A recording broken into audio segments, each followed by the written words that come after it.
대한민국이 전쟁의 법칙을 새로 썼습니다. 미 국방부 수석 분석관의 한마디에 세계가 발칵 뒤집혔습니다. 일본과 중국이 4차례 극비해동을 하며 대만을 나눠 먹으려 했던 계획, 그 계획을 대한민국이 무력화시킨 겁니다. 한국 따위가 우리를 막을 수 있을 리 없죠.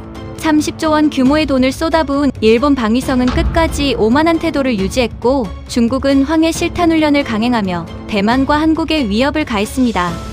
하지만 그때 대한민국의 반격이 시작됐습니다. 중국의 미사일 시스템 42개가 일제히 마비됐고, 계속되는 발사 코드 인증 실패에 결국 중국의 실탄훈련은 완전히 실패해버렸죠.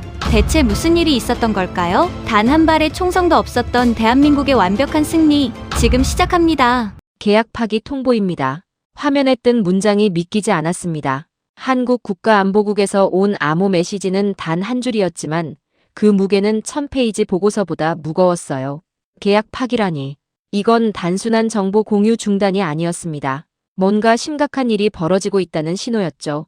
2025년 10월 18일 도쿄 CIA 지부 상황실. 제가 막 점심을 먹고 돌아왔을 때였습니다. 저는 알렉스 카터, 미국 중앙정보국 동아시아 정보 분석관입니다. 이 지역에서 10년째 일하고 있지만 그날처럼 척추가 서늘해진 적은 없었어요. 커피를 한 모금 마시려던 손이 멈췄습니다. 보안 단말기에 도착한 데이터 패킷의 암호화 레벨이 최고 등급이었거든요. 한국이 이런 등급의 정보를 보낸 건 처음이었습니다. 무언가 결정적인 것을 발견했다는 뜻이었죠. 파일을 열자마자 숫자가 눈에 들어왔습니다. 17건. 지난 2주 동안 일본 방위성과 중국 동부전구 사이에 오간 암호화 통신의 숫자였죠. 한국 측은 이미 한 달 전부터 이 이상한 트래픽을 추적하고 있었다고 했습니다. 그런데 왜 지금 우리에게 알리는 걸까요? 답은 간단했습니다. 상황이 급변하고 있었던 겁니다. 즉시 서울과 화상회의를 연결했어요. 연결음이 울리는 동안에도 불안감이 커졌습니다. 화면에 박세현 외교부 전략기획관의 얼굴이 나타났을 때 그의 표정만 봐도 알 수 있었어요. 이건 정말 심각한 사안이었습니다. 패턴이 너무 규칙적입니다. 박 기획관이 말했어요. 일반적인 외교 채널이 아니에요. 백도어 통신입니다. 저는 데이터를 다시 훑어봤습니다. 그의 말이 맞았어요. 통신 시각은 항상 새벽 2시에서 4시 사이, 데이터 용량은 정확히 48메가바이트, 암호화 레벨은 군사작전급이었죠. 이런 패턴은 우연이 아니었습니다. 철저하게 계획된 비밀 통신이었어요. 더 있습니다. 박세현이 화면을 공유했습니다. 키워드 분석 결과를 보세요. 그래프가 나타났어요. 대만과 한국이라는 단어가 동시에 등장하는 빈도가 평소보다 3배나 높았습니다. 더 충격적인 건 이 두 단어가 항상 배제, 차단, 격리 같은 부정적 동사와 함께 나타난다는 점이었죠. 잠깐만요. 제가 말했습니다. 이건 일본과 중국이 한국을 빼고 뭔가를 계획하고 있다는 뜻인가요? 박세현이 고개를 끄덕였습니다. 그것도 대만과 관련해서요. 순간 머릿속에서 퍼즐 조각이 맞춰지기 시작했습니다. 최근 일본 방위성의 이상한 움직임들, 중국 동부전구의 비정상적인 훈련 일정, 그리고 대만 해협의 미묘한 긴장감 상승. 이 모든 게 연결되어 있었던 겁니다. 마크 해리스 서울 지부장에게 전화를 걸었습니다. 신호음이 한 번 울리자마자 그가 받았어요. 이미 대기하고 있었다는 뜻이었죠. 원자료를 보내달라고 해. 전부 다. 제가 말했습니다. 이미 보냈어. 마크의 목소리가 들려왔어요. 내가 요청하기 전에 말이야. 한국 친구들이 먼저 움직였어. 그들은 우리보다 2발 앞서 있다고. 그 순간 깨달았습니다. 한국은 이미 우리보다 훨씬 앞서 있었어요. 제가 상황을 파악하려고 애쓰는 동안 그들은 이미 다음 단계를 준비하고 있었던 겁니다. 어쩌면 그들은 처음부터 이 모든 걸 예상하고 있었는지도 모릅니다. 추가 데이터를 받아 분석하기 시작했습니다. 스크린에 붉은 선들이 거미줄처럼 퍼져나갔어요. 일본 방위성 전략기획국 서버에서 출발한 트래픽이 중국 인민해방군 동부전구 정보국으로 직행하고 있었습니다. 외교부도 아니고 일반 정보기관도 아닌 군사작전을 직접 기획하는 부서들이었죠. 이건 협상이 아닙니다. 제가 말했어요. 작전 계획이에요. 박세현이 잠시 침묵했다가 입을 열었습니다. 저희도 같은 결론을 내렸습니다. 그래서 이미 국가안전보장회의에 보고했어요. 관찰 단계에서 감시 단계로 격상했습니다. 언제요? 3시간 전입니다. 그가 대답했어요. 그리고 한 가지 더 알려드릴 게 있습니다. 저희 사이버전 센터가 추가로 발견한 내용이에요. 화면에 새로운 데이터가 나타났습니다. 통신 내용은 완전히 해독되지 않았지만 몇 개의 단어가 선명하게 보였어요. 그 단어들을 읽는 순간 온몸에 소름이 돋았습니다. 대만 3구역 분할안. 제가 읽었습니다. 북부 일본 관리구역, 중부 중국 관리구역, 남부 공동 완충지대. 계속 읽어보세요. 박세현이 말했어요. 한국 방산 수출 차단, 한국 영향력 연구 배제, 동아시아 신질서. 목소리가 떨렸습니다. 이건 전쟁 계획이잖아요. 총성 없는 전쟁. 박세현이 고개를 끄덕였습니다. 맞습니다. 그래서 제가 지금 도쿄로 가는 중입니다. 뭐라고요? 제가 놀라서 물었어요. 이미 비행기에 타고 있어요.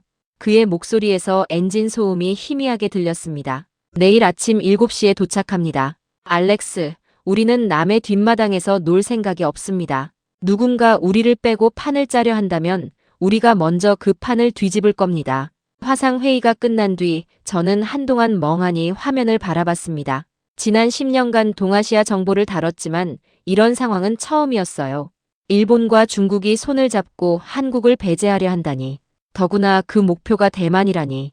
워싱턴에 보낼 보고서를 작성하기 시작했습니다. 키보드를 두드리는 손가락이 빨라졌어요. 경보 등급을 관심에서 주의로 상향 조정했죠. 하지만 속으로는 알고 있었어요. 이건 주의 수준이 아니라 경계 또는 심각 수준의 사안이었습니다. 그날 밤 11시 추가 데이터가 도착했습니다. 한국 사이버전 센터가 일본 - 중국 통신에서 추출한 부분 해독 자료였어요. 윤아린이라는 책임관의 서명이 있었죠. 그녀의 팀이 72시간 동안 잠도 자지 않고 해독 작업을 했다고 했습니다. 문서를 읽어내려가면서 손이 떨렸습니다. 이건 단순한 전략 논의가 아니었어요. 날짜, 시간, 구체적인 실행 방안까지 적혀 있었습니다. 11월 18일, 중국이 황해에서 대규모 실탄 훈련을 실시한다. 같은 날 일본이 자위대 함정을 파견해 우발적 충돌을 연출한다. 그 혼란 속에서 대만에 압력을 가해 3구역 분할안을 수용하게 만든다는 계획이었죠. 즉시 마크에게 다시 전화를 걸었습니다. 이걸 봤어?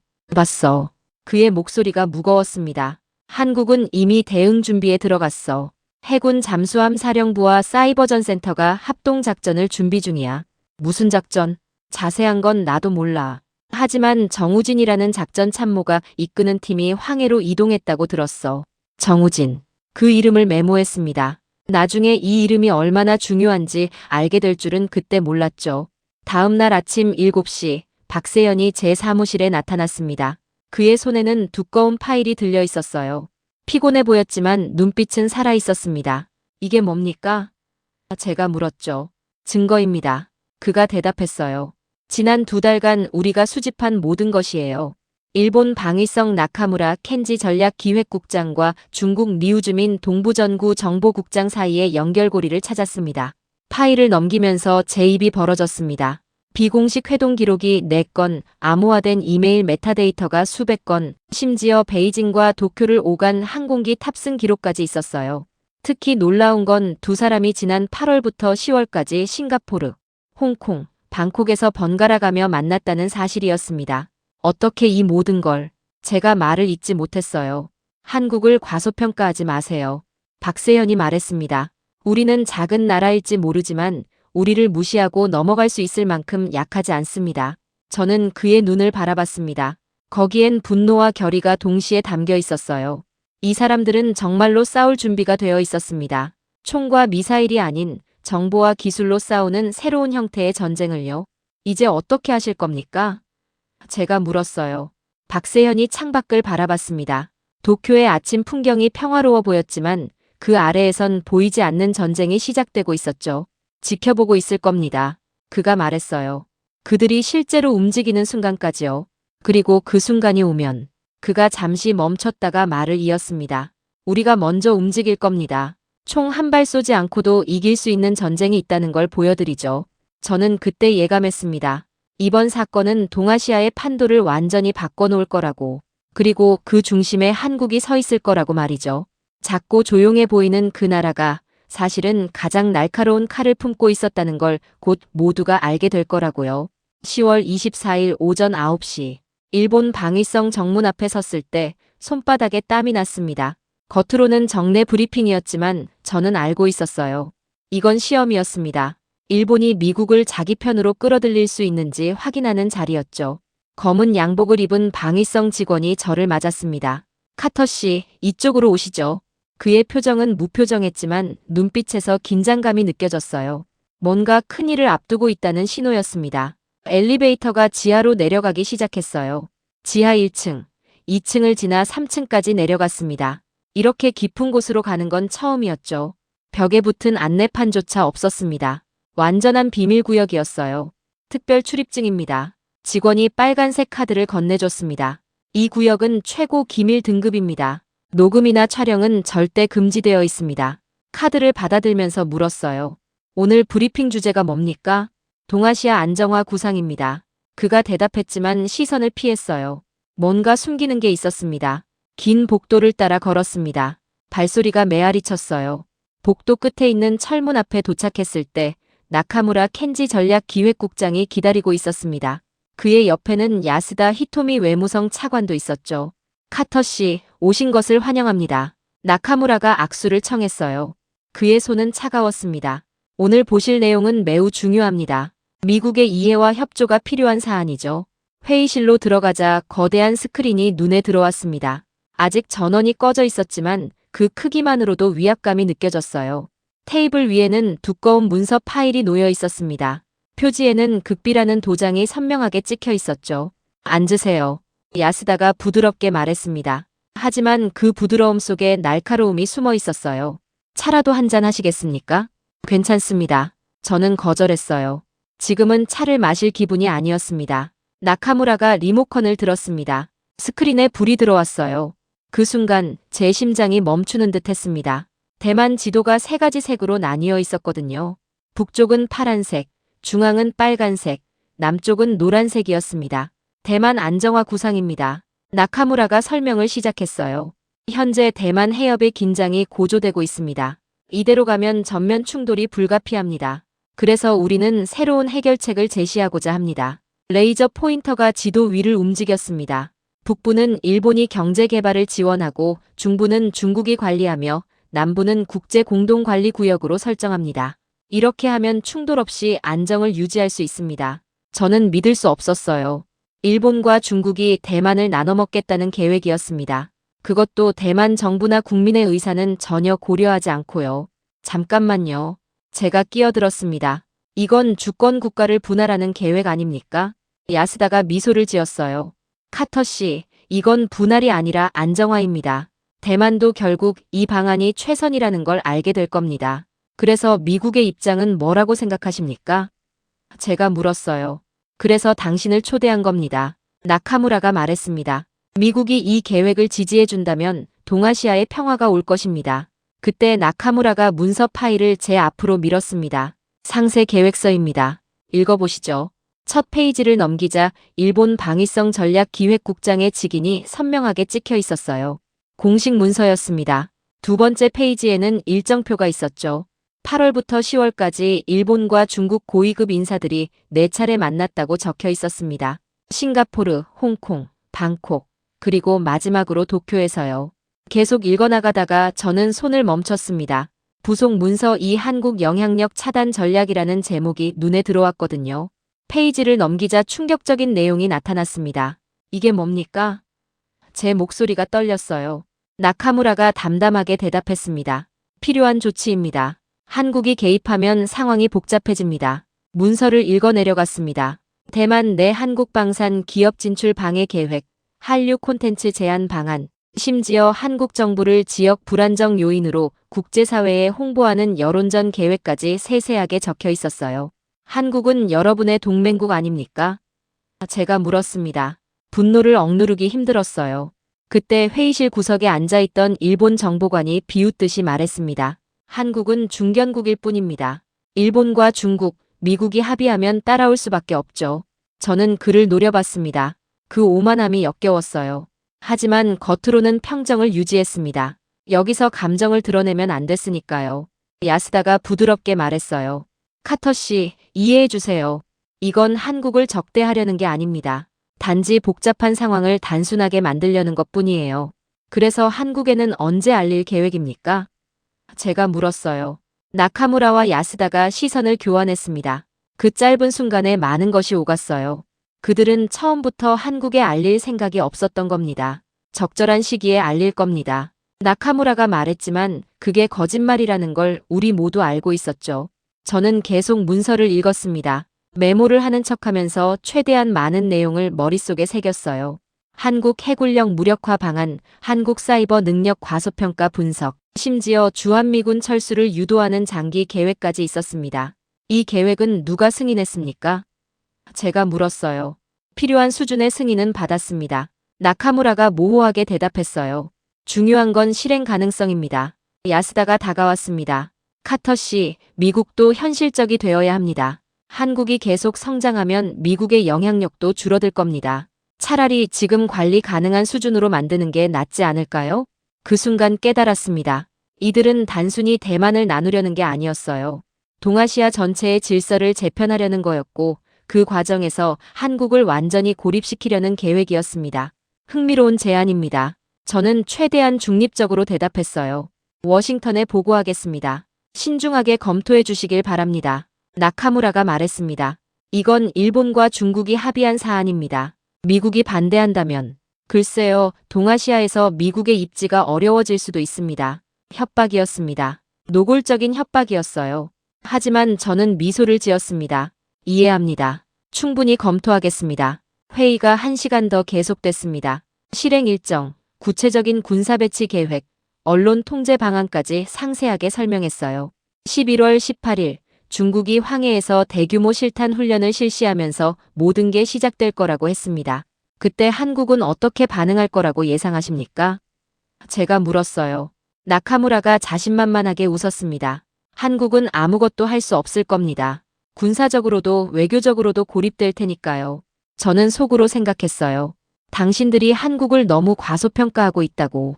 하지만 겉으로는 고개를 끄덕였습니다. 회의가 끝나갈 무렵 야스다가 마지막으로 한마디 했어요. 카터 씨, 우리는 미국과 오랜 동맹입니다. 한국보다 훨씬 오래되고 깊은 관계죠. 그걸 잊지 마세요. 물론입니다. 제가 대답했어요. 하지만 마음속으로는 다른 생각을 하고 있었죠. 동맹은 신뢰를 기반으로 한다. 그런데 당신들은 다른 동맹국을 배신하려 하고 있다고. 회의실을 나오면서 나카무라가 문서를 가리켰습니다. 그 자료는 여기 두고 가셔야 합니다. 기밀 보안 규정입니다. 저는 문서를 테이블에 놓았어요. 하지만 이미 필요한 내용은 모두 머릿속에 있었습니다. 페이지 번호, 핵심 문구, 날짜, 모든 걸 외웠으니까요. 엘리베이터를 타고 올라오는 동안 휴대폰을 확인했습니다. 박세현에게서 메시지가 와 있었어요. 어떻게 됐나요? 나중에 만나서 얘기합시다. 짧게 답했습니다. 여기선 안전하지 않았으니까요. 방위성을 나와 주차장으로 걸어가면서 뒤를 돌아봤습니다. 거대한 건물이 위압적으로 서 있었어요. 저 안에서 동아시아의 운명을 좌우할 음모가 진행되고 있었습니다. 그리고 그들은 성공할 거라고 확신하고 있었죠. 하지만 그들은 몰랐습니다. 한국이 이미 모든 걸 알고 있다는 걸. 그리고 대비하고 있다는 걸요. 차에 올라타자마자 안전한 회선으로 워싱턴에 전화를 걸었습니다. 긴급 보고할 사항이 있습니다. 암호 등급 최상위로 올려주세요. 무슨 일입니까? 상관의 목소리가 들렸어요. 일본과 중국이 한국을 배제하고 대만을 분할하려 합니다. 제가 말했어요. 그리고 우리에게 동참하라고 압력을 넣고 있습니다. 잠시 침묵이 흘렀습니다. 그리고 상관이 말했어요. 즉시 상세 보고서를 작성하라. 그리고 한국 측과 긴밀히 공조하라. 전화를 끊고 나서 저는 다시 휴대폰을 들었습니다. 박세현에게 메시지를 보냈어요. 1시간 후에 만납시다. 긴급한 얘기가 있습니다. 답장이 즉시 왔어요. 알겠습니다. 우리도 준비가 끝났습니다. 그 준비가 무엇인지는 곧 알게 될 거였습니다. 한국이 얼마나 치밀하게 대응을 계획했는지, 그리고 일본과 중국의 계획이 얼마나 허술한지를요. 10월 26일 새벽 6시, 서울행 비행기에서 내렸을 때 김포공항의 차가운 공기가 폐를 채웠습니다. 일본에서의 충격적인 회의 이후 이틀이 지났지만 아직도 그 내용이 믿기지 않았어요. 하지만 이제 한국이 어떻게 대응할지 직접 확인할 시간이었습니다. 마크 해리스가 게이트 밖에서 기다리고 있었어요. 그의 표정은 심각했지만 눈빛에는 묘한 자신감이 서려 있었습니다. 알렉스, 오늘 보게 될 것들을 잘 기억해둬. 워싱턴에서도 놀랄 거야. 검은색 세단을 타고 서울 시내를 벗어났습니다. 목적지는 용산이 아니었어요. 차는 계속 남쪽으로 향했습니다. 1시간쯤 달렸을까요? 국가사이버안보센터라는 간판이 보였습니다. 겉으로는 평범한 연구소처럼 보였지만 주변의 삼중 경계와 위장된 감시, 카메라들이 이곳의 진짜 정체를 말해주고 있었죠. 여기가 한국 사이버전의 심장부야. 마크가 설명했습니다. 공식적으로는 존재하지 않는 곳이지. 지하 3층으로 내려가는 동안 3번의 보안 검색을 통과했습니다. 홍채 인식, 지문 스캔, 심지어 걸음걸이 분석까지. 한국이 보안을 얼마나 중요하게 생각하는지 알 수 있었어요. 마지막 철문이 열리자 거대한 상황실이 나타났습니다. 벽면을 가득 채운 모니터들, 수십 명의 분석관들이 조용히 키보드를 두드리고 있었어요. 그 중앙에 윤아린 책임관이 서 있었습니다. 카터 씨, 환영합니다. 그녀가 악수를 청했어요. 30대 초반으로 보였지만 눈빛은 노련한 전사의 그것이었습니다. 우리가 무엇을 준비했는지 보여드리죠. 대형 스크린에 중국 동부전구의 네트워크 구조도가 떠올랐습니다. 붉은 선과 파란 선이 거미줄처럼 얽혀 있었어요. 각 노드마다 숫자와 코드가 표시되어 있었죠. 이게 중국 미사일 지휘통제 시스템입니다. 윤아린이 레이저 포인터를 움직였어요. 겉보기엔 완벽해 보이죠? 하지만 그녀가 버튼을 누르자 화면이 바뀌었습니다. 여기, 그리고 여기. 총 12곳의 취약점을 발견했습니다. 제가 놀라서 물었어요. 언제부터 이걸 분석하신 겁니까? 3년 전부터요. 그녀가 담담하게 대답했습니다. 우리는 항상 준비하고 있었습니다. 언젠가 이런 날이 올 거라고 예상했거든요. 그때 문이 열리고 해군 제복을 입은 장교가 들어왔습니다. 정우진 작전 참모였어요. 건장한 체구의 날카로운 인상이었죠. 잠수함 부대 준비 상황을 브리핑하겠습니다. 그가 말했어요. 새로운 지도가 화면에 나타났습니다. 황해와 동중국해의 해저 지형도였어요.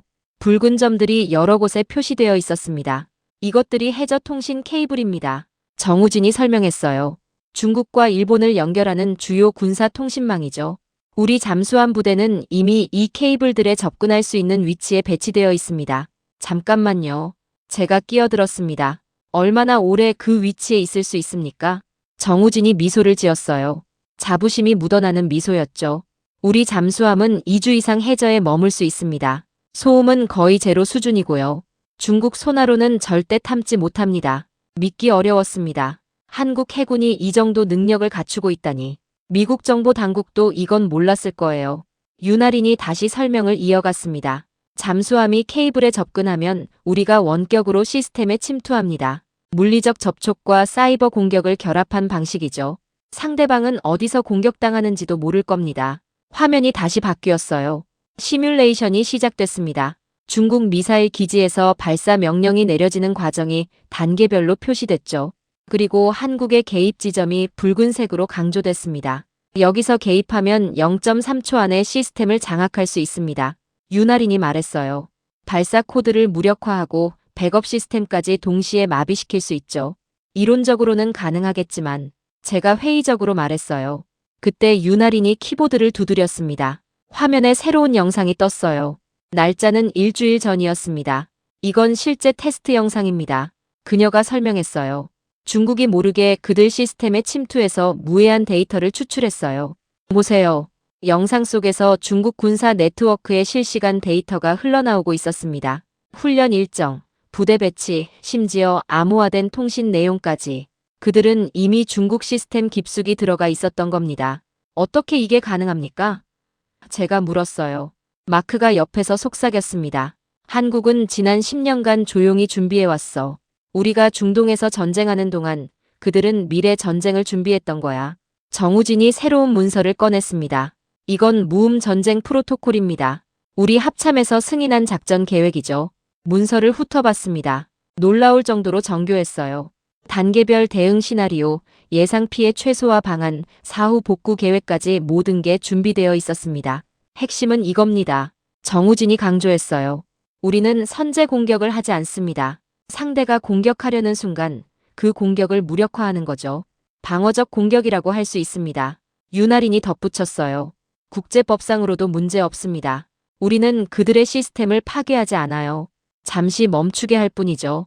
그때 박세현이 상황실로 들어왔습니다. 그의 손에는 빨간색 폴더가 들려 있었어요. 방금 청와대에서 승인이 떨어졌습니다. 그가 말했어요. 11월 18일 중국이 실탄 훈련을 시작하면 즉시 대응하기로 했습니다. 실내 분위기가 팽팽해졌어요. 이제 이론이 아니라 실전이었습니다. 그런데 일본은 어떻게 할 겁니까? 제가 물었어요. 그들도 함께 움직일 텐데요. 박세현이 의미심장하게 웃었습니다. 일본은 건드리지 않을 겁니다. 중국만 정확히 타격하죠. 그럼 어떻게 될까요? 순간 깨달았습니다. 천재적인 전략이었어요. 서로를 의심하게 되겠군요. 정답입니다. 박세현이 말했어요. 일본은 중국이 약속을 어겼다고 생각할 거고 중국은 일본이 정보를 누설했다고 의심할 겁니다. 동맹은 신뢰가 깨지면 무너지죠. 윤아린이 모니터를 가리켰습니다. 우리 팀 70명이 72시간 연속 근무하고 있습니다. 모든 변수를 계산하고 모든 시나리오를 준비하고 있죠.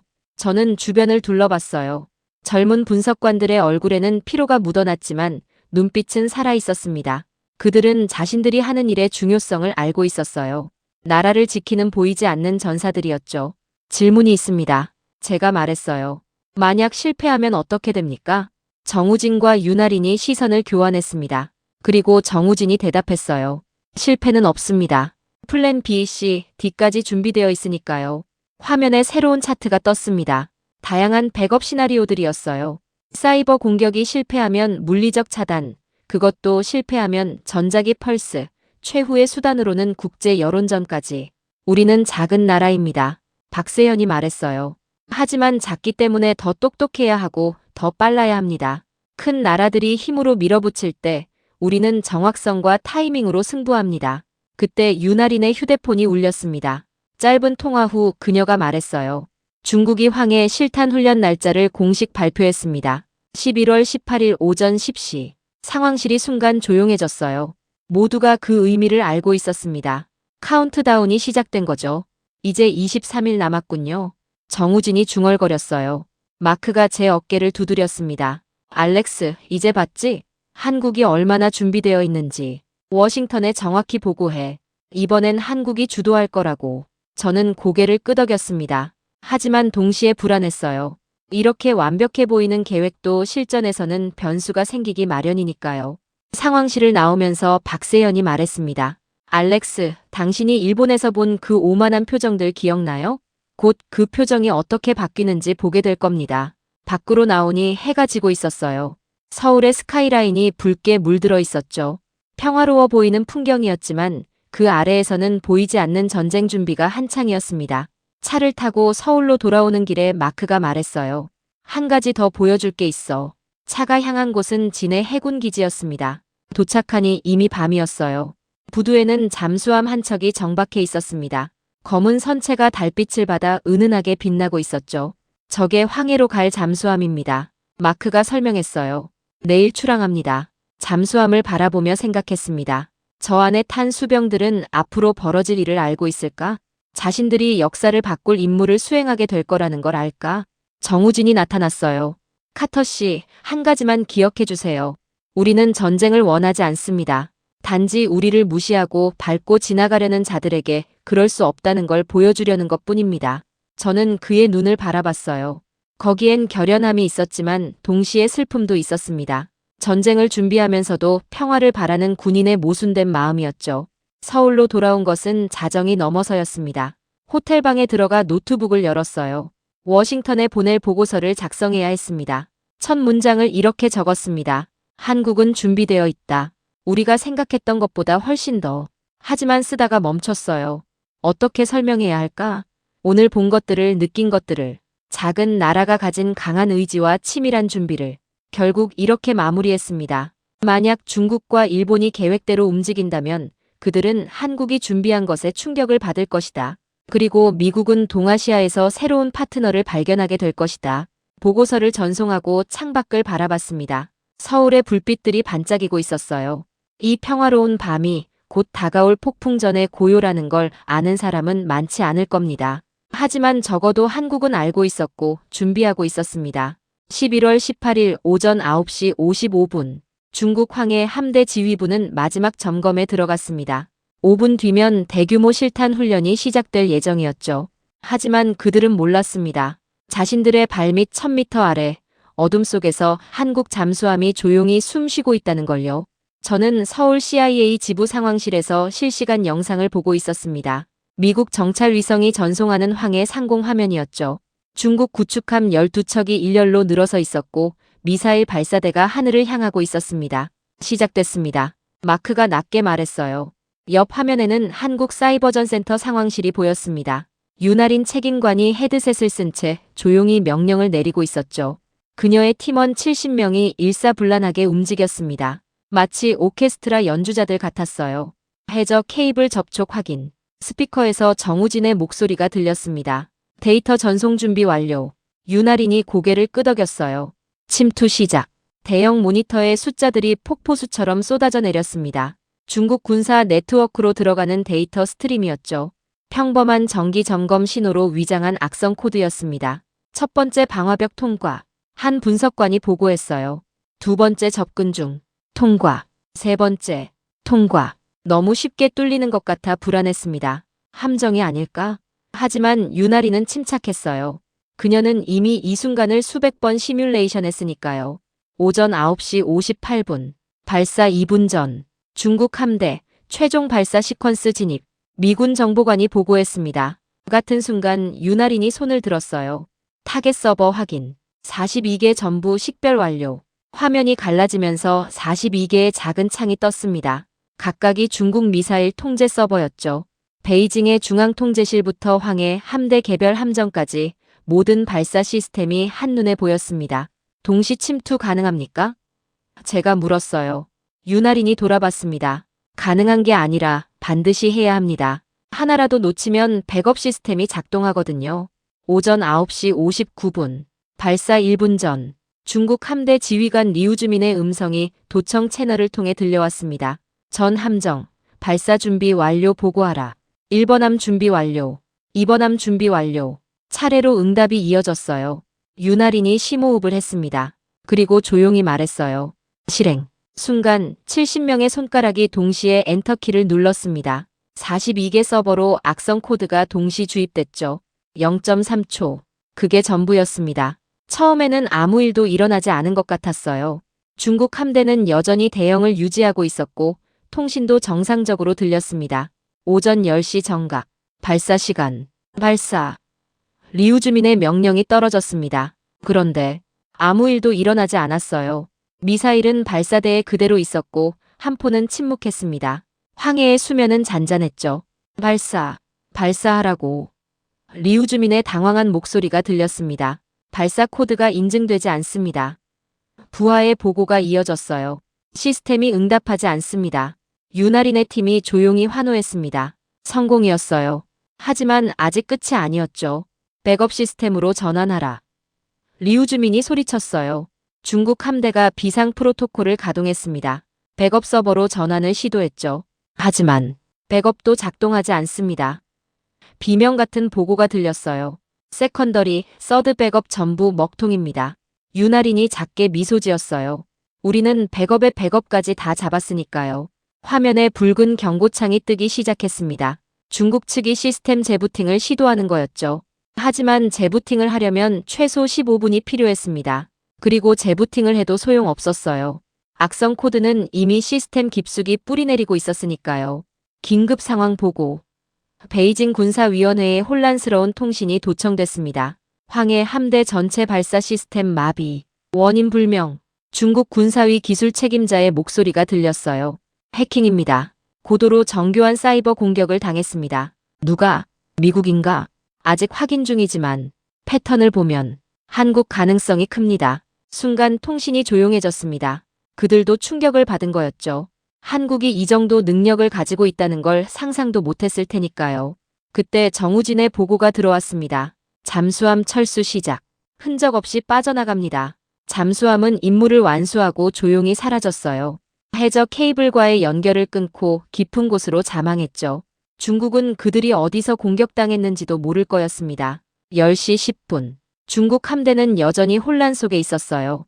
수동으로라도 발사하라. 리우주민이 절박하게 외쳤습니다. 불가능합니다. 전자 시스템 없이는 조준도 발사도 못합니다. 저는 화면을 보며 숨을 죽였어요. 단 한 발의 총알도 미사일도 발사되지 않았습니다. 그런데 중국의 자랑스러운 함대가 완전히 무력화됐죠. 이게 바로 21세기 전쟁의 모습이었습니다. 마크가 감탄했어요. 믿을 수 없어. 정말로 해냈어. 박세현이 상황실로 들어왔습니다. 그의 얼굴에는 안도감이 묻어났어요. 일본 측 반응이 들어왔습니다. 완전히 당황했어요. 중국이 왜 실탄 훈련을 못하는지 이해를 못하고 있죠. 일본 함정은요? 제가 물었어요. 예정대로 접근했다가 황급히 후퇴했습니다. 박세현이 웃었어요. 상대가 총을 안 쏘는데 어떻게 충돌을 연출하겠어요? 윤아린이 새로운 데이터를 띄웠습니다. 중국 내부 통신을 보세요. 화면에 중국 군부의 긴급 메시지들이 올라왔어요. 일본이 우리를 속였다. 정보가 누설됐을 가능성 조사하라. 일본과의 협력 재검토 필요. 박세현이 말했어요. 시작됐군요. 서로를 의심하기 시작했어요. 10시 30분. 중국은 공식적으로 기술적 문제로 인한 훈련 연기를 발표했습니다. 체면을 구기지 않으려는 시도였지만 이미 국제사회는 뭔가 심상치 않은 일이 일어났다는 걸 눈치챘죠. 일본 방위성도 긴급 회의를 소집했습니다. 도청된 내용에 따르면 나카무라와 야스다가 격렬하게 논쟁하고 있었어요. 중국이 우리를 배신한 거 아닌가? 나카무라의 목소리였습니다. 아니면 누군가 우리 계획을 알고 방해한 거겠지. 야스다가 대답했어요. 누가? 설마 한국이? 그럴 리 없어. 그들에게 그런 능력이 있을 리. 하지만 그들의 목소리에는 확신이 없었어요. 의심의 씨앗이 뿌려진 거였죠. 윤아린이 팀원들에게 말했습니다. 페이지 2로 넘어갑니다. 흔적 제거 시작. 키보드 소리가 다시 요란해졌어요. 침투했던 경로를 역으로 추적당하지 않도록 모든 흔적을 지우는 작업이었죠. 마치 범죄 현장을 완벽하게 청소하는 것처럼. 10시 45분. 중국 기술팀이 시스템 일부를 복구했습니다. 하지만 이미 늦었어요. 훈련은 취소됐고 국제적 망신을 당했으며 일본과의 신뢰는 깨졌습니다. 보고서 작성을 시작하죠. 윤아린이 말했어요. 작전명 사일런트 스톰 완료. 저는 일어서서 그녀에게 다가갔습니다. 정말 놀라운 작전이었습니다. 어떻게 이런 걸 계획하셨죠? 윤아린이 잠시 생각하다 말했어요. 알렉스 씨, 전쟁의 역사를 보세요. 다윗이 골리앗을 이긴 건 힘이 아니라 정확성이었습니다. 우리는 현대의 물맷돌을 만든 거예요. 정우진이 화상으로 연결됐습니다. 잠수함 내부가 보였어요. 무사히 작전 구역을 이탈했습니다. 피해 제로, 노출 제로. 박세현이 샴페인을 가져왔어요. 축하는 나중에 하죠. 아직 끝난 게 아니니까요. 그의 말이 맞았습니다. 이건 시작일 뿐이었어요. 중국과 일본은 이제 서로를 의심하기 시작했고 그들의 대만 분할 계획은 첫 단추부터 어긋났습니다. 11시. 미국 NSC에서 긴급 연락이 왔어요. 무슨 일이 일어난 거야? 상관의 목소리가 급했습니다. 한국이 해냈습니다. 제가 대답했어요. 총 한 발 쏘지 않고 중국 함대를 무력화시켰어요. 잠시 침묵이 흘렀습니다. 그리고 상관이 말했어요. 상세 보고서를 즉시 올려. 대통령께서 직접 보고 싶어 하신다. 전화를 끊고 나서 저는 창밖을 바라봤어요. 서울의 하늘은 맑았습니다. 평화로운 일상이 계속되고 있었죠. 거리의 사람들은 지금 이 순간 자신들의 나라가 역사를 바꾸는 작전을 성공시켰다는 걸 모를 거예요. 이제 어떻게 될까요? 제가 물었습니다. 박세현이 대답했어요. 중국은 시스템을 재구축하는데 최소 2주가 걸릴 겁니다. 일본은 중국을 믿을 수 없게 됐고요. 그들의 연합은 깨졌어요. 그리고 대만은 이미 움직이고 있을 겁니다. 박세현이 의미심장하게 말했어요. 그들도 오늘 일을 봤으니까요. 누가 진짜 힘을 가지고 있는지를요. 정말로 몇 시간 뒤 대만 국가안전국의 천웨이로부터 비공식 메시지가 도착했습니다. 인상적이었습니다. 우리는 올바른 파트너를 선택하고 싶습니다. 12시. 점심시간이 됐지만 아무도 식사 얘기를 하지 않았어요. 모두가 이 순간의 중요성을 알고 있었으니까요. 윤아린의 팀은 여전히 모니터 앞에 앉아 있었습니다. 중국의 대응을 감시하고 추가 공격 가능성을 차단하고 있었죠. 그들의 전쟁은 아직 끝나지 않았습니다. 한 가지 궁금한 게 있습니다. 제가 윤아린에게 물었어요. 왜 완전히 파괴하지 않고 일시적 마비만 시켰습니까? 그녀가 진지하게 대답했어요. 우리의 목적은 파괴가 아니라 억지입니다. 그들에게 보여주고 싶었어요. 우리가 원한다면 언제든 할 수 있다는 걸. 하지만 우리는 평화를 선택한다는 걸요. 그 말에 저는 깊은 감명을 받았습니다. 힘을 가지고도 절제할 줄 아는 것. 그것이 진정한 강함이었죠. 오후 1시. 일본 방위성에서 비공식 채널을 통해 메시지가 왔습니다. 도대체 무슨 일이 일어난 겁니까? 박세현이 답장을 보냈어요. 우리도 지켜보고 있습니다. 흥미로운 상황이네요. 완벽한 연기였습니다. 마치 아무것도 모르는 것처럼. 저는 보고서 작성을 시작했어요. 첫 문장을 이렇게 썼습니다. 오늘 전쟁의 패러다임이 바뀌었다. 그리고 계속 썼어요. 어떻게 작은 나라가 거대한 함대를 멈췄는지, 어떻게 코드 몇 줄이 미사일보다 강력했는지, 어떻게 한국이 동아시아의 새로운 플레이어로 부상했는지. 마지막 문장은 이랬습니다. 총성 없는 전쟁에서 한국이 첫 승리를 거뒀다. 그리고 이것은 시작에 불과하다. 제시도. 오후 2시. 베이징 중앙군사위원회 지하 상황실은 전쟁터를 방불케 했습니다. 아니, 어떤 의미에서는 실제 전쟁터보다 더 혼란스러웠죠. 총성은 없었지만 그들의 자존심과 계획은 산산조각 나 있었으니까요. 저는 CIA 동아시아 본부에서 실시간으로 들어오는 정보를 종합하고 있었습니다. 중국, 일본, 대만, 그리고 미국. 4개의 화면이 동시에 켜져 있었고 각국의 반응이 쏟아져 들어왔어요. 믿을 수가 없다. 중국 군사위 회의실에서 고함 소리가 들렸습니다. 도청 음성이 선명했어요. 우리 함대가 고작 해킹 따위에 무력화됐다는 말인가. 중국 군사위 기술 책임자의 떨리는 목소리가 이어졌습니다. 이건 단순한 해킹이 아닙니다. 최소 3년 이상 준비한 정교한 공격입니다. 우리 시스템 구조를 완벽하게 파악하고 있었어요. 누가 했는지는 확실한가? 기술 책임자가 잠시 망설이다 대답했어요. 공격 패턴과 코드 구조를 분석한 결과 70% 이상 확률로 한국입니다. 순간 회의실이 조용해졌습니다. 그들도 믿기 어려웠겠죠. 자신들이 무시하던 작은 나라에게 이런 치명적인 일격을 당했다는 사실을요. 한국이라고? 누군가 비웃듯 말했어요. 그럴 리 없어. 분명 미국이 뒤에 있을 거야. 아닙니다. 기술 책임자가 단호하게 말했습니다. 이건 미국 스타일이 아니에요. 미국은 더 직접적이고 파괴적입니다. 이건 정확하고 절제되어 있어요. 시스템을 파괴하지 않고 마비만 시켰습니다. 전형적인 한국 스타일이죠. 그때 다른 목소리가 끼어들었어요. 일본은 뭐라고 하나? 그들도 함께 계획했잖아. 일본 자위대는 예정대로 움직였습니다. 정보장교가 보고했어요. 하지만 우리가 실탄을 쏘지 않자 당황해서 후퇴했죠. 지금 일본 방위성은 발칵 뒤집혔다고 합니다. 베이징의 한 고위 장성이 책상을 내리쳤습니다. 일본이 우리를 팔아먹은 거 아닌가? 정보가 샜을 가능성은 조사 중입니다만. 정보장교가 조심스럽게 말했어요. 일본도 상당히 당황한 것 같습니다. 진짜로 모르는 것 같아요. 같은 시각, 도쿄 방위성도 난리가 났습니다. 도대체 무슨 일이야? 나카무라의 고함이 건물을 울렸어요. 중국이 왜 실탄 훈련을 안 한 거야? 야스다가 차갑게 대답했습니다. 2가지 가능성이 있습니다. 우리를 배신했거나 아니면 제3자가 개입했거나. 제3자? 설마 한국이? 그럴 리 없어. 야스다가 고개를 저었어요. 한국에 그런 능력이 있었다면 우리가 몰랐을 리 없잖아. 하지만 그녀의 목소리에는 확신이 없었습니다. 일본 정보기관 책임자가 태블릿을 들고 들어왔어요. 방금 분석 결과가 나왔습니다. 그가 급하게 말했어요.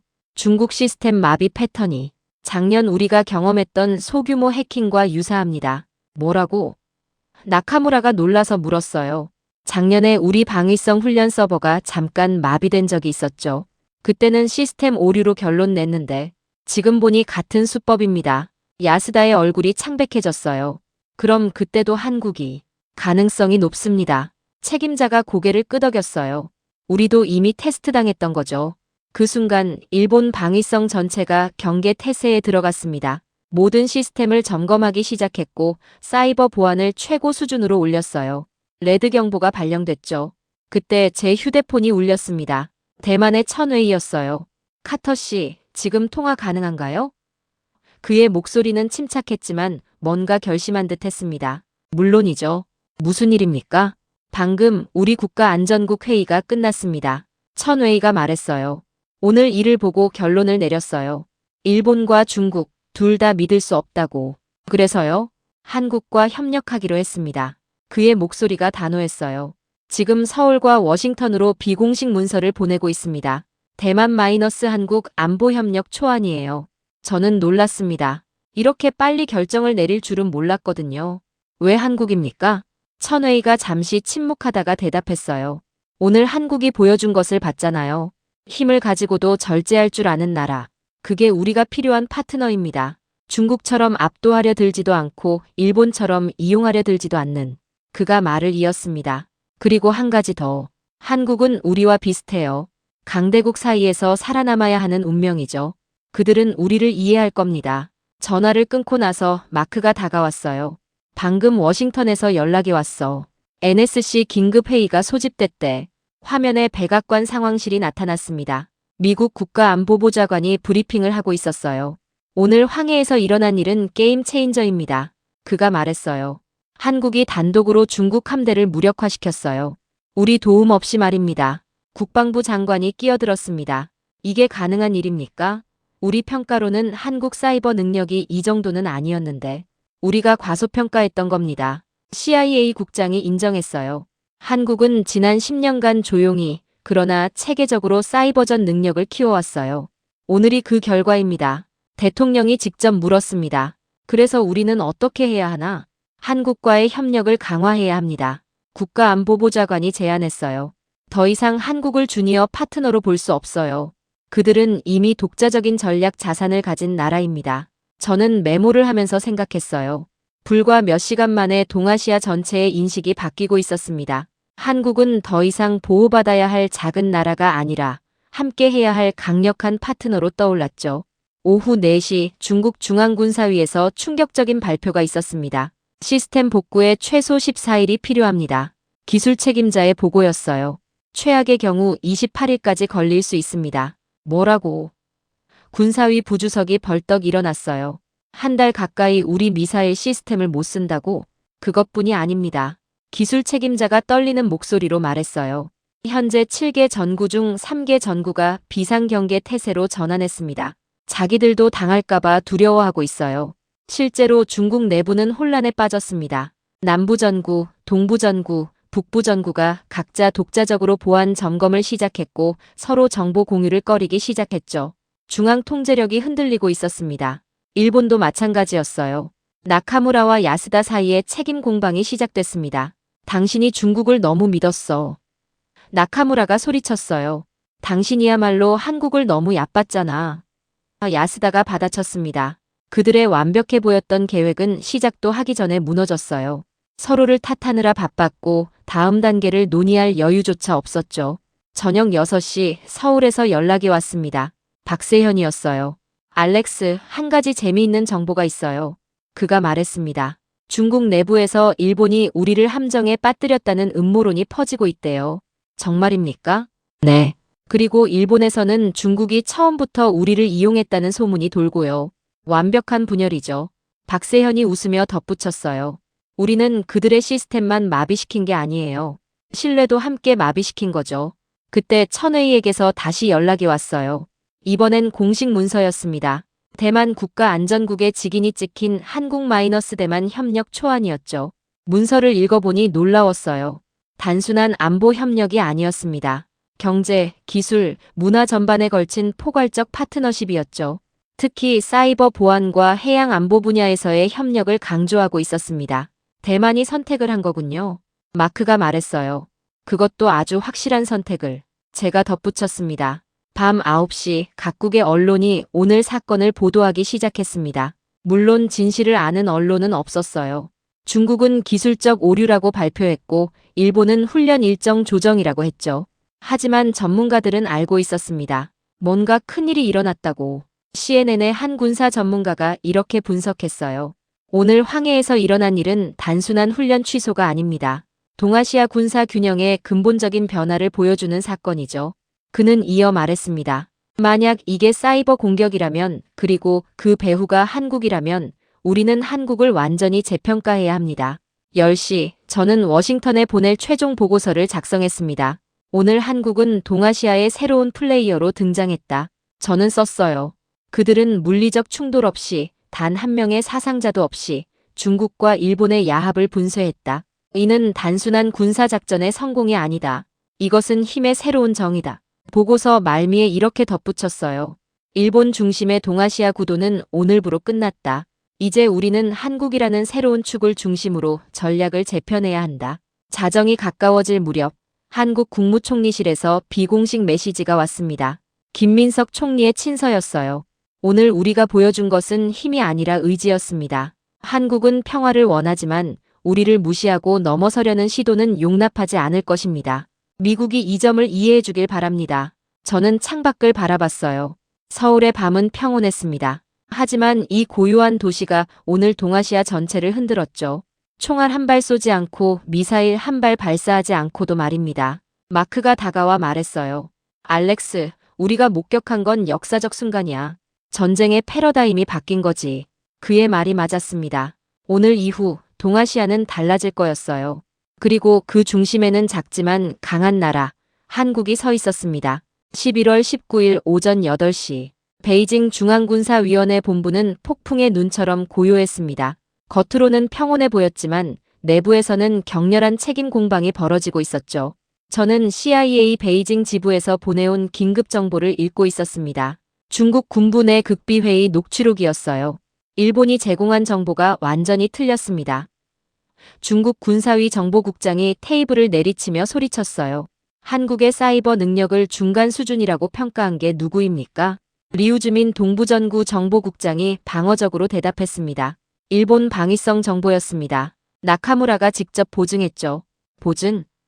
군사위 부주석이 비웃었어요. 그 보증 때문에 우리가 국제적 망신을 당했어. 전 세계가 우리를 비웃고 있다고. 기술 책임자가 태블릿을 들고 보고했습니다. 분석 결과가 나왔습니다. 한국은 최소 3년 전부터 우리 시스템을 연구했어요. 그런데 일본은 작년까지도 한국 위협 제로라고 평가했습니다. 그들이 일부러 우리를 속인 건 아닐까? 누군가 의심스럽게 물었어요.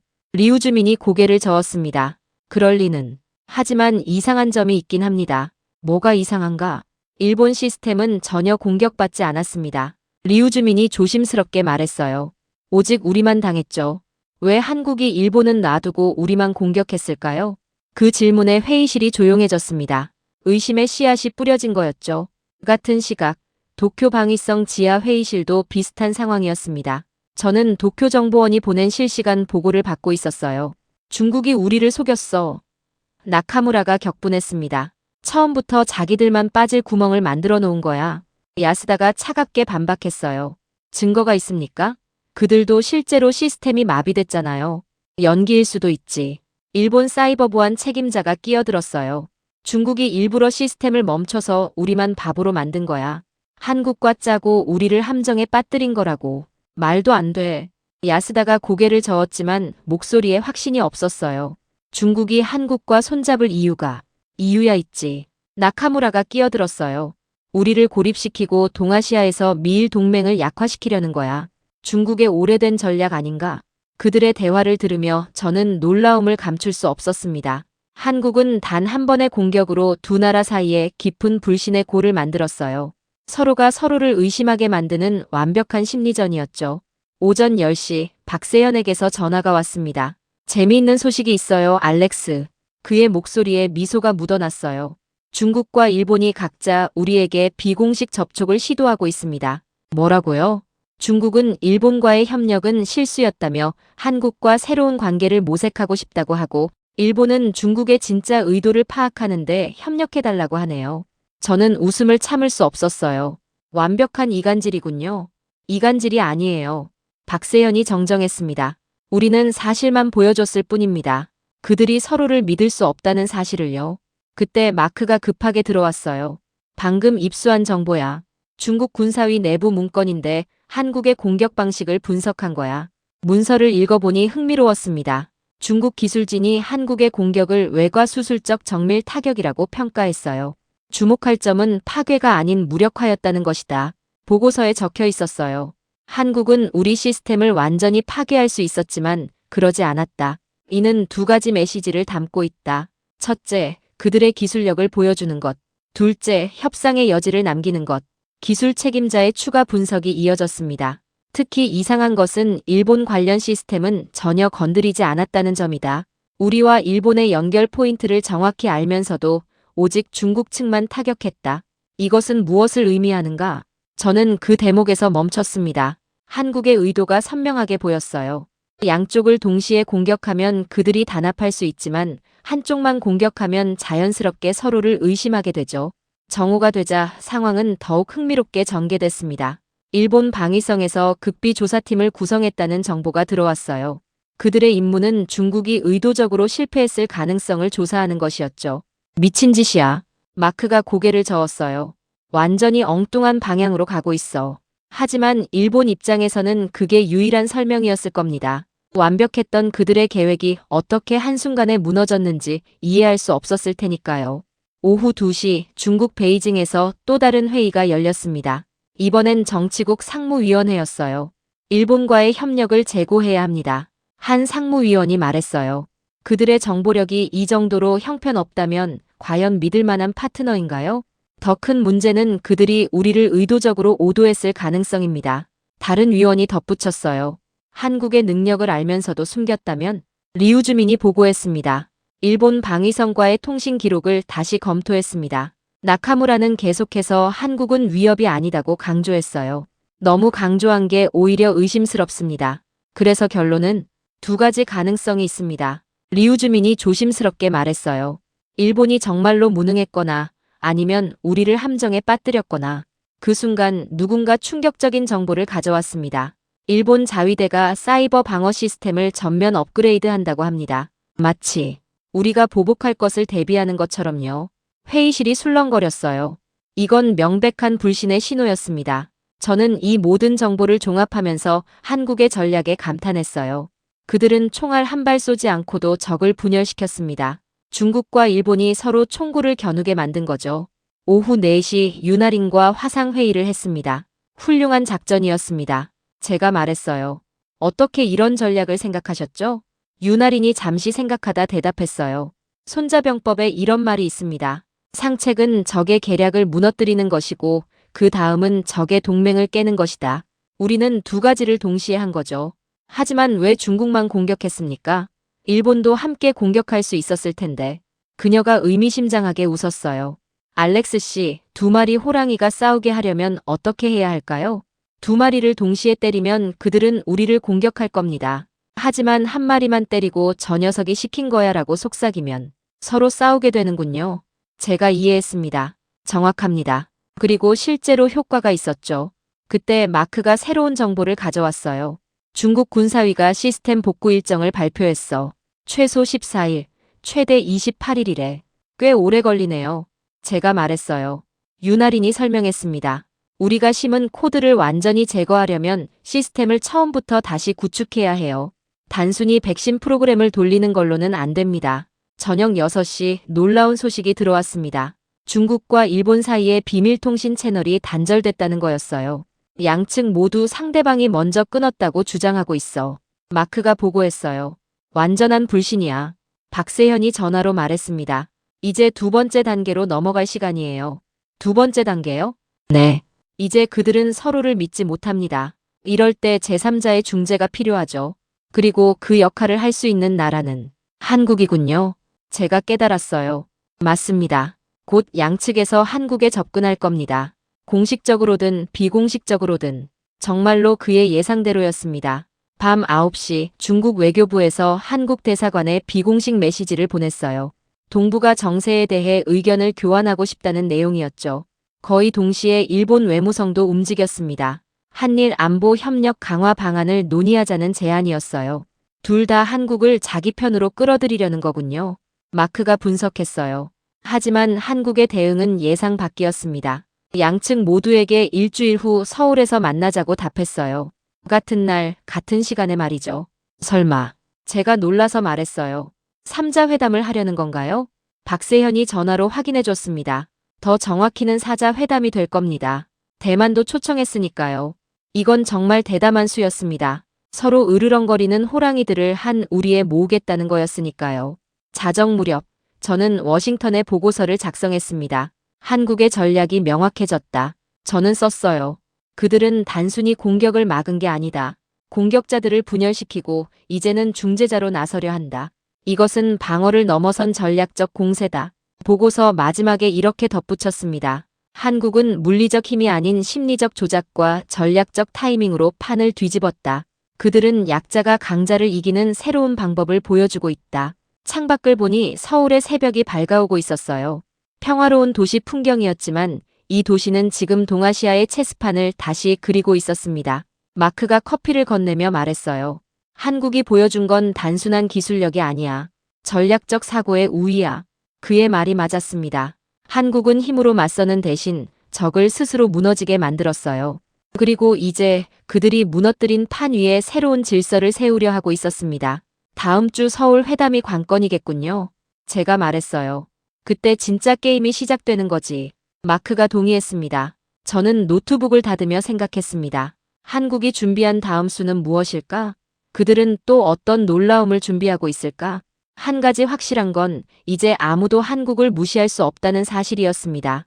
11월 20일 오전 9시 서울 외교부 청사 앞은 기자들로 북적였습니다. 하지만 그들은 오늘 회담의 진짜 의미를 몰랐죠. 공식 발표는 동아시아 안보 정세 논의를 위한 실무회담이었지만 실제로는 새로운 질서를 확정짓는 역사적 순간이었습니다. 저는 이미 청사 내부 특별회의실에 있었어요. 미국 대표 자격으로 참관이 허락됐죠. 원목 테이블을 중심으로 네 나라 대표단이 자리를 잡고 있었습니다. 긴장감이 공기를 무겁게 눌렀어요. 김민석 한국 국무총리가 입장했습니다. 65살의 노련한 정치인이었지만 오늘따라 더욱 카리스마가 느껴졌어요. 그가 자리에 앉자 회의실이 순간 조용해졌습니다. 먼저 한 가지 분명히 하고 싶습니다. 김 총리가 차분하게 시작했어요. 이 자리는 누군가를 심판하거나 비난하는 자리가 아닙니다. 동아시아의 미래를 함께 논의하는 자리입니다. 중국 대표가 불편한 표정으로 움직였습니다. 외교부 부부장이었는데 베이징에서 특별 훈령을 받고 온 게 분명했어요. 일본에서는 야스다 차관이 직접 왔습니다. 그녀의 얼굴은 창백했죠. 대만의 천웨이는 침착했어요. 오히려 기대감이 느껴질 정도였습니다. 지난 사흘간 동아시아에 불필요한 긴장이 조성됐습니다. 김 총리가 계속했어요. 황해에서의 사건, 그리고 그에 따른 여러 오해들. 이제 그것을 정리할 때입니다. 중국 대표가 먼저 입을 열었습니다. 우리는 기술적 문제로 훈련을 연기했을 뿐입니다. 특별한 의미를 부여할 필요는. 장 부부장. 김 총리가 정중하게 끊었어요. 우리 모두 진실을 알고 있지 않습니까? 시간을 낭비하지 맙시다. 순간 회의실에 침묵이 흘렀습니다. 한국이 카드를 테이블 위에 올려놓은 거였죠. 김 총리가 문서를 꺼냈습니다. 여기 중국과 일본이 지난 석 달간 주고받은 통신 기록이 있습니다. 대만 분할 계획, 한국 영향력 차단 전략, 모두 기록되어 있죠. 야스다의 얼굴이 더욱 창백해졌어요. 장 부부장도 당황한 기색이 역력했습니다. 하지만 김 총리가 목소리를 누그러뜨렸어요. 우리는 과거를 들추려는 게 아닙니다. 미래를 얘기하려는 겁니다. 그가 새로운 문서를 테이블 중앙에 놓았어요. 동아시아 평화와 안정을 위한 서울 원칙입니다. 문서를 펼쳐보니 간단 명료했습니다. 세 가지 핵심 조항이 있었어요. 첫째, 대만 해협에서의 일방적 무력 사용 금지. 둘째, 영내 국가 간 사이버 공격 금지 및 상호 감시 체제 구축. 셋째, 분쟁 발생 시 한국 주도의 중재 메커니즘 가동. 한국 주도라니. 장 부부장이 목소리를 높였어요. 왜 한국이 중재를 주도합니까? 김 총리가 침착하게 대답했습니다. 지난 사흘이 답입니다. 우리는 힘을 가지고도 절제할 줄 알았고 파괴 대신 억지를 선택했습니다. 그것이 자격이 아닐까요? 천웨이가 입을 열었어요. 대만은 이 원칙을 지지합니다. 특히 한국의 중재 역할을 전적으로 신뢰합니다. 모두가 그를 바라봤습니다. 대만이 입장을 분명히 한 거였죠. 우리는 지난 사흘간 많은 것을 봤습니다. 천웨이가 계속했어요. 누가 진정으로 평화를 원하는지, 누가 실력을 갖추고 있는지. 대만의 선택은 분명합니다. 우리는 한국과 함께 가겠습니다. 그의 발언에 회의실이 술렁거렸어요. 대만이 공개적으로 한국을 지지한 것은 큰 의미가 있었습니다.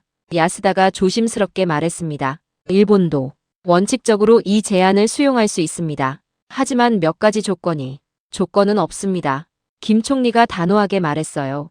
있는 그대로 받아들이시든지 거부하시든지 선택은 자유입니다. 그때 회의실 스크린이 켜졌습니다. 워싱턴과 화상으로 연결된 거였어요. 미국 국방부 동아시아 담당 부차관보가 화면에 나타났습니다. 저는 미국 정부를 대표해 발언하겠습니다. 부차관보가 공식적인 어조로 말했어요. 한국은 동아시아 안정을 위한 핵심 축입니다. 미국은 서울 원칙을 전적으로 지지하며 한국의 중재 역할을 공식 인정합니다. 이것은 강력한 메시지였어요. 미국이 한국의 새로운 위상을 공식 확인한 거였죠. 장 부부장이 한숨을 쉬었습니다. 베이징과 통화를 해야 합니다. 10분 휴회합시다. 김 총리가 제안했어요. 휴회 시간 동안 각국 대표들은 본국과 긴급 통화를 했습니다. 저는 복도에서 박세현을 만났어요. 잘 진행되고 있군요. 제가 말했습니다. 이제 시작이에요. 박세현이 대답했어요. 진짜 중요한 건 서명 후입니다. 이 원칙이 실제로 작동하느냐가 관건이죠. 회의가 재개됐을 때 분위기가 바뀌어 있었습니다. 중국과 일본 대표의 표정이 누그러져 있었어요.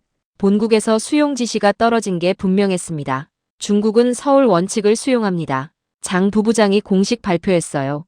단, 이것은 황해 사건과는 무관한 결정임을 명확히 하고 싶습니다. 체면 세우기였지만 김 총리는 고개를 끄덕였어요. 물론입니다. 야스다도 이어서 말했습니다. 일본도 동의합니다. 동아시아 평화를 위한 건설적 제안이라고 봅니다. 김 총리가 문서를 앞으로 밀었어요. 그럼 서명하시죠. 하나씩 서명이 이어졌습니다. 펜이 종이 위를 지나가는 소리만 들렸어요. 역사적인 순간이었지만 너무나 조용했습니다. 마지막으로 김 총리가 서명을 마쳤을 때 100%였습니다. 네 나라 모두가 서명한 거였죠. 감사합니다. 김 총리가 일어서며 말했어요. 오늘부터 동아시아에는 새로운 원칙이 적용됩니다. 힘이 아닌 상호 존중, 일방주의가 아닌 다자 협력. 그것이 우리가 추구할 방향입니다. 천회의가 추가 발언을 요청했어요. 한 가지 더 밝히고 싶습니다. 대만은 한국과 별도의 안보경제 협력 협정을 추진할 것입니다. 이것은 서울 원칙과는 별개의 양자 간 파트너십입니다. 이것은 폭탄 선언이었어요. 대만이 공개적으로 한국을 선택한 거였습니다. 장 부부장과 야스다가 동시에 천회의를 쳐다봤지만 이미 결정된 일이었죠. 그들이 할 수 있는 건 없었습니다. 회의가 끝난 후 김 총리가 간단한 기자회견을 했어요. 오늘 우리는 동아시아의 평화와 안정을 위한 중요한 합의를 이뤘습니다. 그가 차분하게 말했어요. 자세한 내용은 추후 발표하겠지만 한 가지 분명한 것은 대화와 협력이 대립과 갈등을 이긴다는 사실입니다. 기자들은 더 많은 걸 묻고 싶어 했지만 김 총리는 그것으로 끝냈어요. 저녁 비공식 만찬이 있었습니다. 놀랍게도 분위기는 화기애애했어요. 불과 몇 시간 전만 해도 서로를 의심하던 사람들이 이제는 농담을 주고받고 있었죠. 인정해야겠군요. 장 부부장이 김 총리에게 말했어요. 한국이 우리보다 한 수 위였어요. 한 수가 아니라 10수는 됐죠. 야스다가 쓴웃음을 지으며 덧붙였습니다. 김 총리가 잔을 들었어요. 과거는 과거입니다. 미래를 위해 건배합시다. 모두가 잔을 들었습니다. 그 순간 플래시가 터졌어요. 공식 사진이었죠. 나중에 이 사진은 동아시아 새 질서의 시작이라는 제목으로 전 세계 언론에 실렸습니다. 밤 10시 저는 호텔로 돌아와 워싱턴에 최종 보고서를 작성했습니다. 오늘 서울에서 역사가 만들어졌다. 저는 썼어요. 한국은 무력이 아닌 외교로, 파괴가 아닌 중재로 동아시아의 중심이 됐다. 그들이 제시한 서울 원칙은 앞으로 이 지역 질서의 기준이 될 것이다. 그리고 이렇게 덧붙였어요. 특히 인상적인 것은 김민석 총리의 리더십이었다. 그는 위협하지 않고 설득했고 굴복시키지 않고 포용했다. 이것이 진정한 강대국의 모습이 아닐까? 마크가 전화를 걸어왔어요. 축하해. 한국이 해냈어. 우리도 배울 게 많아요. 제가 대답했습니다. 힘만으로는 얻을 수 없는 것들이 있다는 걸 한국이 보여줬으니까. 창밖을 보니 서울의 야경이 빛나고 있었어요. 불과 나흘 전만 해도 이 도시는 거대한 음모의 표적이었습니다. 하지만 이제는 동아시아 평화의 중심이 됐죠. 천웨이에게서 메시지가 왔어요. 오늘 한국이 보여준 리더십에 감동했습니다. 대만은 올바른 선택을 했다고 확신합니다. 저는 답장을 보냈습니다. 동의합니다. 한국은 새로운 유형의 리더십을 보여줬어요. 다음 날 아침 국제 언론의 반응은 폭발적이었습니다. CNN은 한국, 동아시아의 새로운 균형자로 부상이라는 헤드라인을 뽑았고 BBC는 서울 원칙, 21세기 아시아 질서의 초석이라고 보도했어요. 중국 관영 언론조차 건설적 대화의 성과라며 긍정적으로 평가했고 일본 언론도 새로운 협력의 시대라고 환영했습니다. 하지만 가장 의미 있는 반응은 펜타곤에서 왔어요. 국방장관이 직접 성명을 발표했습니다. 한국은 오늘 군사력이 아닌 외교력으로, 위협이 아닌 신뢰로 지역 안정을 달성했다. 이것이 우리가 추구해야 할 21세기 안보의 모델이다. 저는 보고서 마지막 페이지에 이렇게 적었습니다. 한국의 승리는 완벽했다. 그들은 적을 물리쳤을 뿐 아니라 적을 파트너로 만들었다. 이것이 진정한 전략적 승리다. 그리고 이제 동아시아는 한국이라는 새로운 중심을 축으로 돌기 시작했다. 11월 21일 새벽 5시. 저는 서울의 호텔방에서 노트북 앞에 앉아 있었습니다. 창밖으로 도시가 서서히 깨어나는 모습이 보였어요. 지난 나흘간의 사건을 정리한 최종 보고서를 완성해야 했습니다. 첫 문장을 이렇게 시작했어요. 이번 위기는 총성이 아니라 코드와 케이블, 그리고 한 나라의 절제된 선택으로 해결됐다. 쓰다가 잠시 멈췄습니다. 어떻게 이 모든 일을 설명해야 할까요? 작은 나라가 거대한 음모를 분쇄하고 적을 분열시키고 결국 새로운 질서의 중심이 된 과정을요. 박세현에게서 메시지가 왔어요. 잠 안 오시나 봐요. 커피라도 한잔 할까요? 30분 후 호텔 로비 카페에서 그를 만났습니다. 새벽이었지만 그는 말끔했어요. 아마 그도 잠을 못 잤을 겁니다. 끝났네요. 제가 말했어요. 정말로 끝났어요. 박세현이 고개를 저었습니다. 아니요, 이제 시작이죠. 서울 원칙이 실제로 작동하는지 지켜봐야 하니까요. 그래도 한국이 이겼잖아요. 완벽하게. 그가 커피를 한 모금 마시고 말했어요. 알렉스, 우리는 이기려고 한 게 아니었어요. 평화를 지키려 했을 뿐이죠. 그 말에 저는 잠시 생각에 잠겼습니다. 맞아요. 한국은 승리가 아닌 평화를 선택했고 그것이 결과적으로 가장 큰 승리가 됐죠. 한 가지 궁금한 게 있어요. 제가 물었습니다. 처음부터 이 모든 걸 계획했던 건가요? 박세현이 미소 지었어요. 솔직히 말하면 반반이었어요. 큰 그림은 있었지만 세부 사항은 상황에 따라 조정했죠. 중요한 건 준비였어요. 우리는 항상 준비되어 있었으니까. 마크가 로비로 들어왔습니다. 그의 손에는 태블릿이 들려 있었어요. 방금 펜타곤에서 연락이 왔어. 그가 말했어요. 대통령이 직접 한국 대통령과 통화하고 싶다고 해. 새로운 안보 파트너십을 논의하려는 것 같아. 박세현이 고개를 끄덕였어요. 예상했던 일이네요. 이제 미국도 한국을 다르게 봐야 한다는 걸 알았으니까. 우리는 잠시 조용히 앉아 있었습니다. 새벽의 고요 속에서 각자의 생각에 잠겼죠. 있잖아요. 제가 말했어요. 이번 일로 가장 놀란 건 한국이 보여준 절제력이에요. 중국 시스템을 완전히 파괴할 수도 있었는데 그러지 않았죠. 그게 우리의 방식이에요. 박세현이 대답했어요. 손자병법의 적을 온전히 보존하여 취하는 것이 최상이라는 말이 있죠. 파괴는 쉬워요. 하지만 적을 파괴하지 않고 굴복시키는 것. 그게 진짜 실력입니다. 오전 8시가 되자 서울은 평소처럼 분주해졌습니다. 출근하는 사람들, 학교 가는 아이들, 일상적인 아침 풍경이었어요. 그들은 아마 모를 겁니다. 자신들의 나라가 방금 역사를 바꿨다는 사실을요.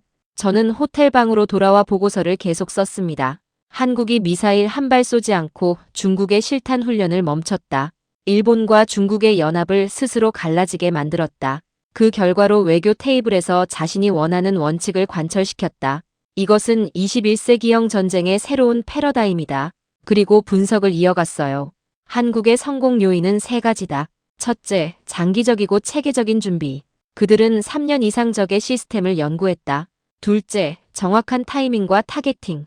중국만 공격해 양국을 분열시켰다. 셋째, 절제와 중재. 파괴 대신 무력화를 선택하고 승리 후엔 중재자가 됐다. 마지막 단락을 쓰면서 저는 창밖을 바라봤습니다. 남산타워가 보였어요. 평화의 상징처럼 서 있었죠. 이제 동아시아는 과거의 힘의 기억이 아니라 한국이 보여준 새로운 방식을 기준으로 움직이기 시작했다. 작은 나라도 충분히 강할 수 있고 조용한 나라도 충분히 영향력을 가질 수 있다는 것. 그것이 한국이 세계에 보여준 교훈이다. 보고서를 전송하고 나서 저는 짐을 쌌습니다. 도쿄로 돌아가야 했어요. 하지만 이제 도쿄도 베이징도 워싱턴도 서울을 다른 눈으로 볼 거라는 걸 알았습니다.